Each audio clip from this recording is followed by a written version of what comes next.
हो गया note? Okay. अभी जैसे तुमने बोला कि फ्रीक्वेंसी और ऑसिलेशंस वगैरह, तुमने चैप्टर जो था उस वाले चैप्टर में तुमने रेजोनेंस पढ़ा था, तो वापस याद दिलाता हूँ उसमें रेजोनेंस की मतलब क्या था। रेजोनेंस का मीनिंग क्या था? रेजोनेंस का मतलब था कि अगर कोई चीज़ ऑसिलेट कर रही है, ठीक है, मतलब कोई चीज़ ऑसिलेट कर रही है विथ सम फ्रीक्वेंसी, टिंग टिंग टिंग टिंग टिंग टिंग, और अगर हम इसी सेम चीज़ को बिल्कुल सेम अमाउंट की फ्रीक्वेंसी बाहर से दे दें, एग्जैक्ट सेम अमाउंट की फ्रीक्वेंसी दे दें, सेम फेज में दे दें, तो इस चीज़ का एम्पलीट्यूड इन्फिनिटी की तरफ टेंड करता था। याद है? तुमने सुना होगा कि हम लोग जब बोलते थे कि एक ब्रिज के ऊपर मार्चिंग क्यों नहीं कर, मतलब जब सोल्जर्स एक ब्रिज को पार करते हैं तो सोल्जर्स को मना कर दिया जाता है कि अब मार्च मत करना, मार्चिंग मत करना ब्रिज के ऊपर। इसका रीज़न क्या था?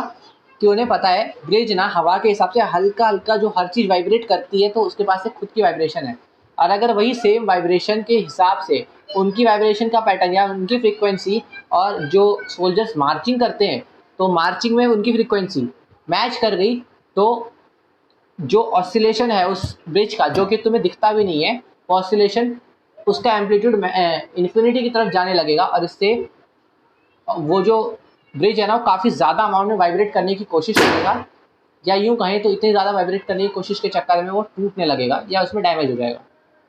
याद आ रही है बातें? रेजोनेंस का मीनिंग क्या था? ये चीज़ थी रेजोनेंस। होता ये था कि जब तुम्हारे पास जितनी भी कंडीशंस हैं, यानी कि जैसे तुम्हारा फोर्स हो गया या जो ऑब्जेक्ट है, इन दोनों का ऐसा पॉइंट जब इन दोनों की चीज़ें मैक्सिमम मीट हो जाए, उसको बोलते हैं रेजोनेंस कंडीशन। ठीक है, तो अब हमें पढ़ना है रेजोनेंस इन एलसी ऑसिलेशंस या एलसी सर्किट। ऑसिलेशंस नहीं, चलो सर्किट बोल देते हैं, सर्किट, एलसीआर सर्किट बोलते हैं। अगर हमारे पास एलसीआर सर्किट है तो तुमने देखा है करंट और वोल्टेज अलग अलग फेज में चलते रहते हैं। याद आ रहा होगा? जैसे मान लो करंट का ये फेज है और जो वोल्टेज है वो थोड़ा सा ऐसे फेज में है। तो मुझे नहीं लगता कभी ना कभी ऐसे ही चल रहा है, तो किसी एक पॉइंट पे ये दोनों मैक्सिमम पॉइंट पे हिट कर जाएंगे, सेम एग्जैक्ट सेम पॉइंट से होके गुजर रहे होंगे, मतलब इस टाइप से कुछ कि इन दोनों का मैक्सिमम मीट कर रहा है। तो अगर कभी ऐसी कंडीशन आ जाती है, इस कंडीशन में जो आई नॉट है वो मैक्सिमम हो जाता है। ठीक है, और इसी कंडीशन को बोलते हैं रेजोनेंस कंडीशन। ठीक है, ये डायग्राम मत बनाना, ये सिर्फ समझाने के लिए, एक आइडिया देने के लिए बना रहा था मैं, ये करेक्ट डायग्राम नहीं है। इसको थोड़ा सा और एक्सप्लेन करता हूँ। अगर हमारे पास एक एलसीआर सर्किट है, जैसा तुमने देखा करंट और वोल्टेज हर सेकंड अलग अलग स्पीड से चल रहे हैं, मतलब कभी वोल्टेज ज़्यादा है करंट कम है, कभी वोल्टेज कम है करंट ज़्यादा है, मतलब ये सब चलता रहेगा पूरे टाइम, राइट। बट अगर ऐसा कुछ हो जाए कि करंट और वोल्टेज एक साथ चलने लग जाए तो हम उसको बोलते हैं रेजोनेंस कंडीशन। ठीक है, अब मान लो रेजोनेंस कंडीशन सबसे अच्छी कब दिख सकती है? जब आई नॉट मैक्सिमाइज हो जाए या आई नॉट मैक्सिमम हो जाए, तब कोई भी चीज़, तब तुम्हारे को इसकी वैल्यू इसको रेजोनेंस के फॉर्म में दिखती है। आप देखो, मैं दोबारा से एक्सप्लेन कर दूँ थोड़ा सा एग्जांपल और बढ़ा के। हमारे पास I not is equal to E upon Z, याद है? Voltage upon impedance is equal to current, just like current is equal to voltage upon resistance हुआ करता था। तो अब की बार एलसीआर सर्किट में रेजिस्टेंस की जगह इम्पीडेंस लिखा रहता है, इस वोल्टेज का ये ई लिखा रहता है, तो आई की जगह आई नॉट लिखा हुआ है फिलहाल मैंने। तो अगर ये फॉर्मूला है, जिस पॉइंट पे इस जेड की वैल्यू मिनिमम होगी, सोचो उसी पॉइंट पे इस करंट की वैल्यू मैक्सिमम होगी या नहीं? क्या मेरी बात समझ पा रहे हो तुम लोग? अब देखो, हमें z की वैल्यू को मिनिमम करना है, ठीक है, तभी करंट मैक्सिमम होगा। अब तुम यहाँ से नोट करना स्टार्ट कर सकते हो। ठीक है, करंट मैक्सिमम पे रेजोनेंस कंडीशन बनती है। तो इम्पीडेंस का फॉर्मूला कुछ ऐसा था,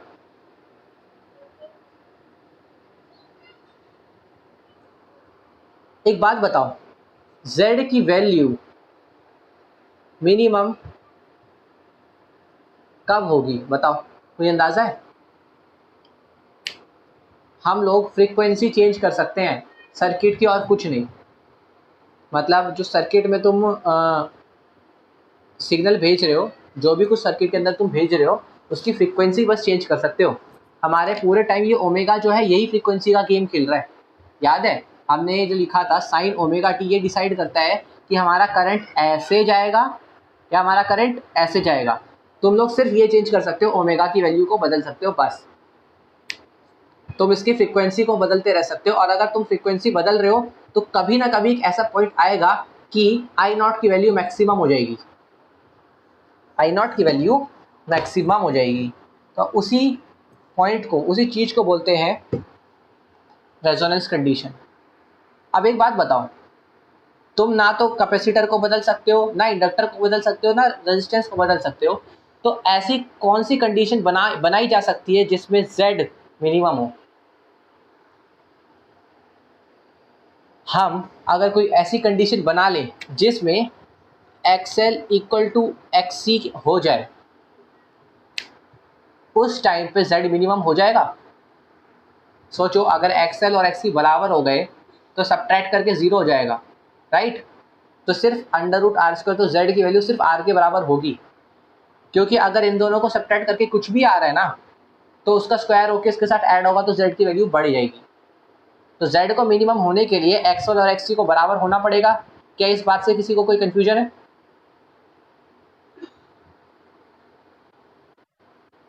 पक्का? खुशी? चलो, तो हम लोगों को करना ये है कि ऐसी फ्रीक्वेंसी तक इस बात को लेकर जाना है जब ये और ये वैल्यूज में बराबर हो जाए। आप इसको कैसे कर सकते हो? XL का मतलब था, याद करो, तो देखो, जब ये कंडीशन होगी तो Z minimum will be equal to under root R square plus 0 is equal to R। ठीक है, तो Z मिनिमम तुम्हारा R के बराबर हो जाएगा, राइट? ये नोट करते जाओ ये वाली चीज़। और इधर आई नॉट की जो वैल्यू है वो E अपॉन जेड थी, और Z की वैल्यू मिनिमम करके R आ गई है, आई नॉट की वैल्यू ये आ जाएगी, और ये मैक्सिमम पॉसिबल करंट की वैल्यू होगी। अब हमें बस ये पता करना है कि इस चीज़ को सिर्फ फ्रीक्वेंसी बदल के इसकी वैल्यू ऐसे कैसे लाई जाए। मैंने इसको और छोटा क्यों नहीं किया? R को भी तो 0 करने की कोशिश कर सकता था मैं, बट R को मैं 0 इसलिए नहीं करता क्योंकि R पे ओमेगा का कोई फ़र्क पड़ता ही नहीं है। तुम फ्रीक्वेंसी बदल लो या ज़्यादा कर लो, रेजिस्टेंस पे कोई फ़र्क नहीं पड़ता, लेकिन XL और XC पे फ़र्क पड़ता है। XL और XC की जो इक्वेशंस हैं उसके अंदर ओमेगा यूज़ हो रहा है, इसका मतलब ओमेगा से फ़र्क पड़ेगा। ठीक है, ओमेगा नहीं भी लिखना चाहिए, तुम सिर्फ फ्रीक्वेंसी के लिए ऐप ले सकते हो, कोई दिक्कत नहीं है। फ्रीक्वेंसी से फ़र्क पड़ता है इन दोनों पे। तो यहाँ तक नोट करो, फिर आगे करते हैं।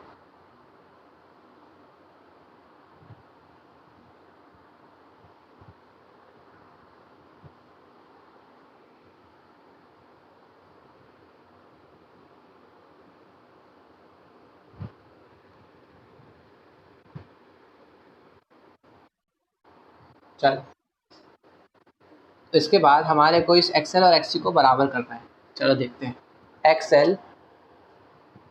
XL की वैल्यू होती है 2 पाई f इंटू एल, और XC की वैल्यू होती है 2 पाई f इंटू सी।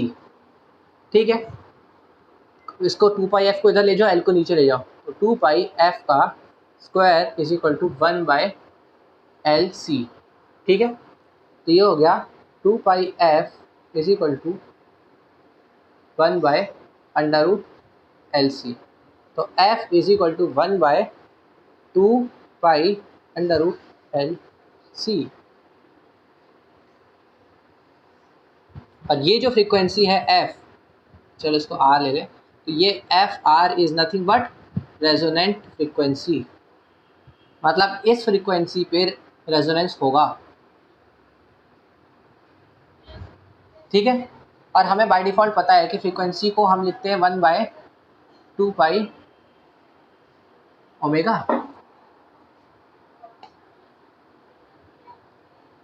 यहाँ तक लिख लो पहले एक बार। रेजोनेंट फ्रीक्वेंसी हो गई और उसकी वैल्यू है 1/2π√LC।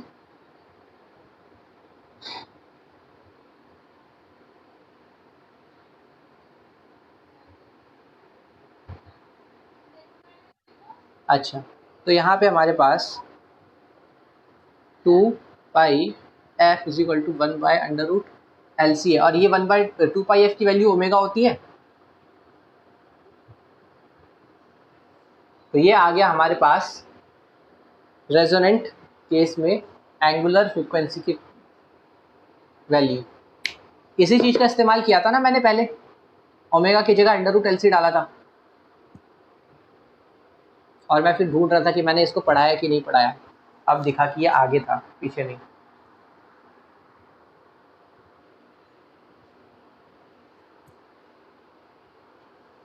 टू पाई एफ की वैल्यू ही तो मैंने ओमेगा बताई थी, तो उसको मैंने यहाँ पुट कर दिया ओमेगा = 1/√LC। इस चीज़ को हम काफ़ी सारी जगहों पे यूज़ करते हैं, जैसा तुम देख चुके हो, पहले यूज़ कर लिया हमने।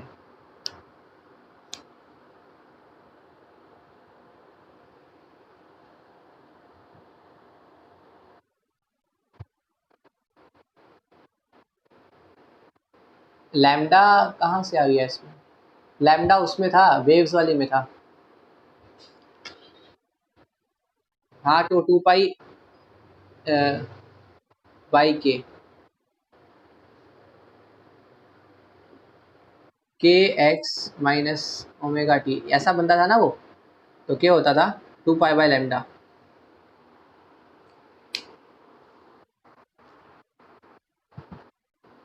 फिर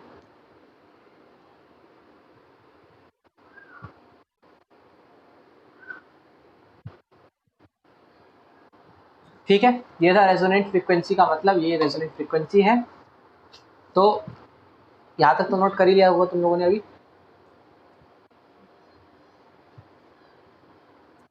हमने इतना सॉल्व करके निकाला, इसका एग्जैक्टली फंडा क्या था? इसका देखो, फंडा ये था कि हमारे पास जो इम्पीडेंस है ना, इम्पीडेंस का अगर मैं फ्रीक्वेंसी के हिसाब से वेरिएशन बताऊं, तो जैसे जैसे मैं फ्रीक्वेंसी कम करता जाऊंगा इम्पीडेंस कम होगा एक पॉइंट तक, और इसके बाद ये फ्रीक्वेंसी वापस बढ़ता जाएगा। और ये एक पॉइंट क्या होगा? रेजोनेंट फ्रीक्वेंसी होगा। मतलब इस पॉइंट पे आके हमारा जो इम्पीडेंस है वो मिनिमम हो जाएगा। Getting me? इस पॉइंट पे आके हमारा इम्पीडेंस मिनिमम हो जाएगा।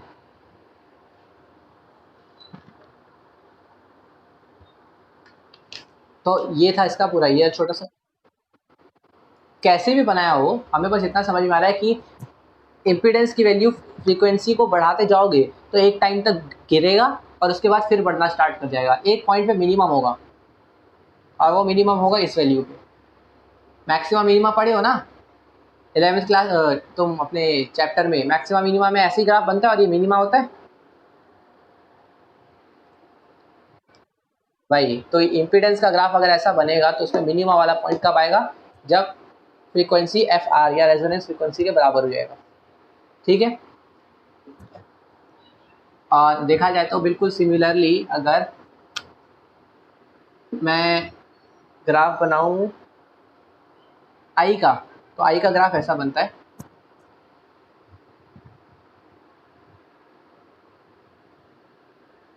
वो भी मैक्सिमम, जैसा मैंने कहा आई की वैल्यू मैक्सिमम कब जाएगी? जब तुम इस फ्रीक्वेंसी को I0 = इस पॉइंट पे मैक्सिमम होगा और ये होगा इस टाइम बाय आर, इसके बराबर। ठीक है, इस पॉइंट पे हमारी I0 की वैल्यू मैक्सिमाइज हो जाएगी। तो हम लोग स्टार्टिंग में इसी को मैक्सिमम करने के लिए जा रहे थे, तब पता करा कि हम लोगों ने इम्पीडेंस को मिनिमम करना पड़ा, उसी पॉइंट पे करंट मैक्सिमम हो गया और ये दोनों के ग्राफ्स हमारे सामने। ठीक है,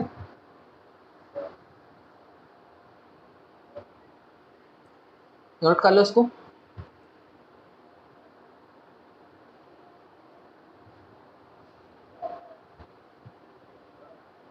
अच्छा, तुम लोगों में से किसी ने पुराने रेडियोस वगैरह देखे हैं जिसमें आकाशवाणी वगैरह और एफएम रेडियोस चलते थे, या किसी ने कोई पुरानी टीवीज देखी है, जो ब्लैक एंड वाइट वाली टीवीज होती थी बड़ी बड़ी सी, उसमें ना एक छोटा सा ऐसे नॉब होता था घुमाने वाला, उसको ऐसे चेंज करते थे ना तो किसी एक पॉइंट पे तुमको सामने क्लियर और दिखने लग जाता था। या फिर बिल्कुल सेम रेडियोस अगर तुमने देखे हो तो रेडियोस में नॉब को तुम घुमाओगे तुमको आवाज़ ना ऐसे क्रिक क्रिक क्रिक आती रहेगी, एक स्पेसिफिक फ्रीक्वेंसी पे तुमको आवाज़ मैक्सिमम पॉसिबल क्लियर सुनाई देती थी। याद आ रहा है? अगर कभी तुम लोगों ने ऐसा कुछ देखा हो रेडियो में या टीवी में, उस नॉब में से तुम फ्रीक्वेंसी को चेंज करते थे और एक टाइम पे तुम्हें मैक्सिमम पॉसिबल अच्छी आवाज़ आती थी, मतलब हाँ अब काफ़ी अच्छी आ रही है आवाज़, उससे पहले कर कर कर आवाज़ आ रही थी, उसके बाद खराब खराब आवाज़ आ रही थी। वो जो तुम फ्रीक्वेंसी ढूंढते थे ना वो रेजोनेंट फ्रीक्वेंसी होती थी। उस पॉइंट पे करंट मैक्सिमम होता था और इसीलिए तुम्हें चीज़ें अच्छी तरह सुनाई दे सकती थी। बाकी जगहों पे वो इस पोजीशन पे या इस पोजीशन पे घूमता रहता था और इसीलिए हमें चीज़ें सुनाई नहीं देती थी। ठीक है, तो यूज ऑफ रेजोनेंस में बात लिख सकते हो, एट रेजोनेंस लिख लो, ऐसे लिख के use of resonance, at resonance, at resonance current and voltage,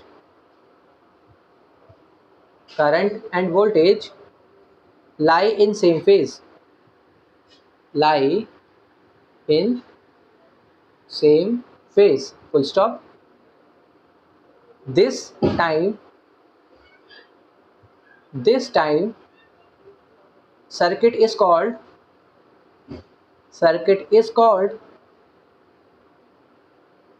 acceptor circuit,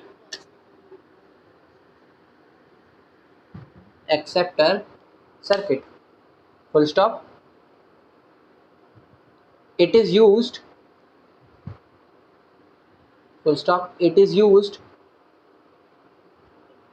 in tuning circuit, in tuning circuit of radio TV, of radio TV and metal detector, and metal detector.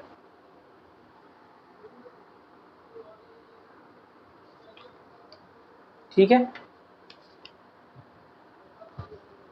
अब इस topic का सबसे last part जो छोटा सा बचा हुआ है क्वालिटी फैक्टर, वो और बता दूं फिर एक टॉपिक खत्म करते हैं।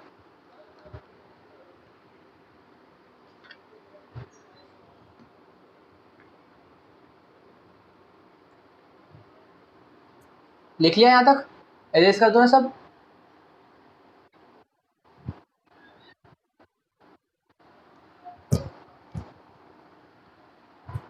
लास्ट पार्ट बचा है हमारे पास क्वालिटी फैक्टर,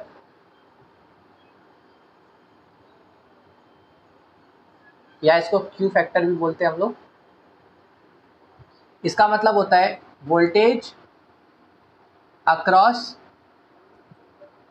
एल या सी, इस पे कितनी वोल्टेज है अपॉन वोल्टेज अक्रॉस आर, मतलब आर के अक्रॉस सिस्टम कितनी वोल्टेज है और एल और सी के अराउंड कितनी वोल्टेज है, इसको चेकआउट करते हैं हम लोग। तो Q is equal to E L by E R equal to, E L को लिख सकता हूँ I into XL upon I into R. ठीक है, एक्सएल की वैल्यू होती है ओमेगा एल और आर इसकी वैल्यू आर, और जैसा कि मैं कहा अब हम जहाँ पे भी सिर्फ ओमेगा की वैल्यूज पुट करते हैं तो हम रेजोनेंट फ्रीक्वेंसी का इस्तेमाल करते हैं। ओमेगा के लिए लिख दूंगा 1/√LC into L by R, तो क्यू फैक्टर की वैल्यू आ गई 1/R√L/C। ठीक है, तो हम यहाँ लिख सकते हैं for better quality and sharp resonance R needs to be minimum.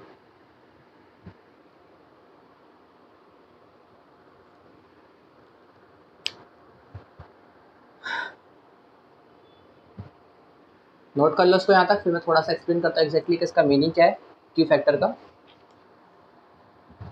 And then we will and.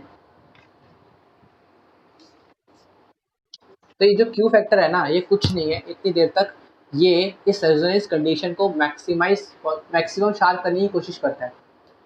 मतलब हमारे पास, जैसा कि तुमने देखा, एक रेजिस्टेंस भी था उस सर्किट में, राइट।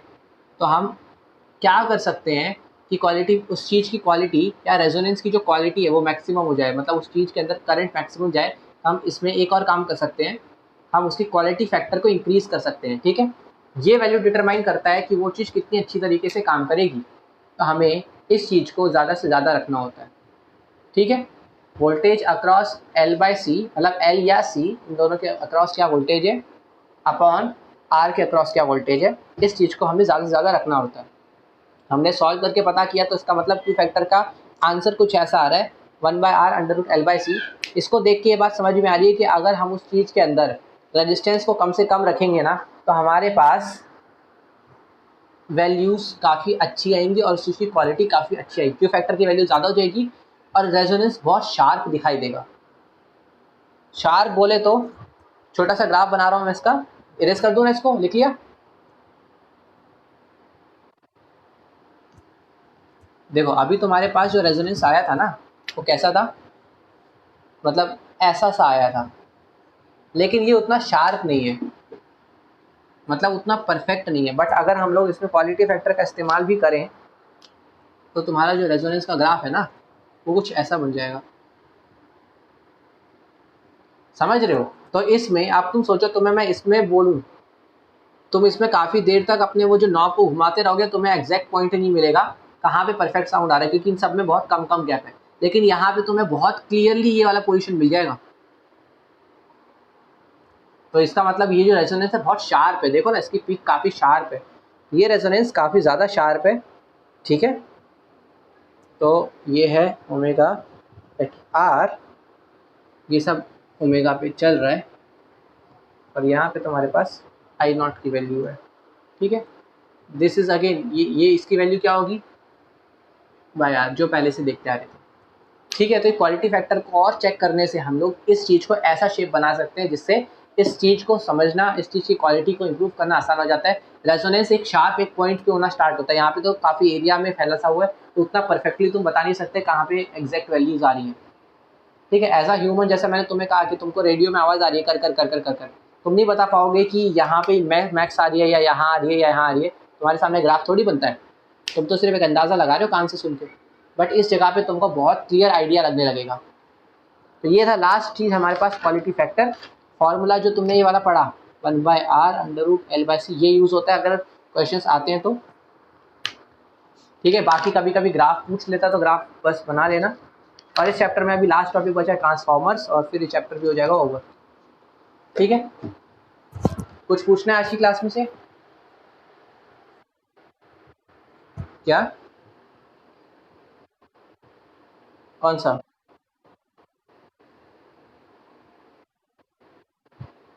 दोबारा बोलना, आवाज़ कट रही है तुम्हारी।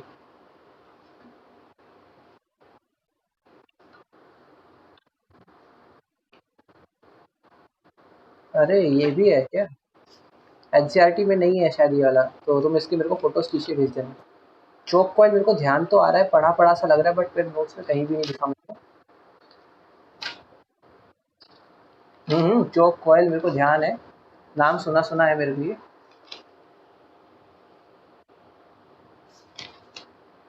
मेरे को इसकी फोटोज खींच के भेज देना, ठीक है, चौक कॉइल और जो तुमने दूसरा टॉपिक बताया, क्योंकि ट्रांसफॉर्मर्स तो काफ़ी जल्दी हो जाएगा, वो तो छोटा सा टॉपिक है, बाकी तो मैं बता दूँ। तो आज का हमने क्लास में पूरे टाइम क्या देखा, एक एलसी सर्किट बना के देखा हम लोगों ने, और देखा उस एलसी सर्किट के अंदर ऑसिलेशंस क्रिएट हो रही थी, किस चीज़ की, करंट की भी, एनर्जी की भी, और चार्ज की भी। हम लोगों ने एनर्जी को कांस्टेंट रखने की डेरिवेशन करके देखी, और उसके बाद एलसीआर के अंदर होने वाला रेजोनेंस देखा, मतलब एक ऐसा पॉइंट जहाँ पे करंट की वैल्यू मैक्सिमम हो। इसके लिए हमने एक्सएल और एक्ससी को बराबर रखा था, और उसके लिए हम लोग उसको रख के बराबर हमें एक स्पेसिफिक फ्रीक्वेंसी की वैल्यू मिली थी 1/2π√LC। इसको हमने बोला रेजोनेंस फ्रीक्वेंसी, बिकॉज इस पॉइंट पे आके करंट मैक्सिमम हो रहा था। फिर हमने इन दोनों के ग्राफ्स देखे थे।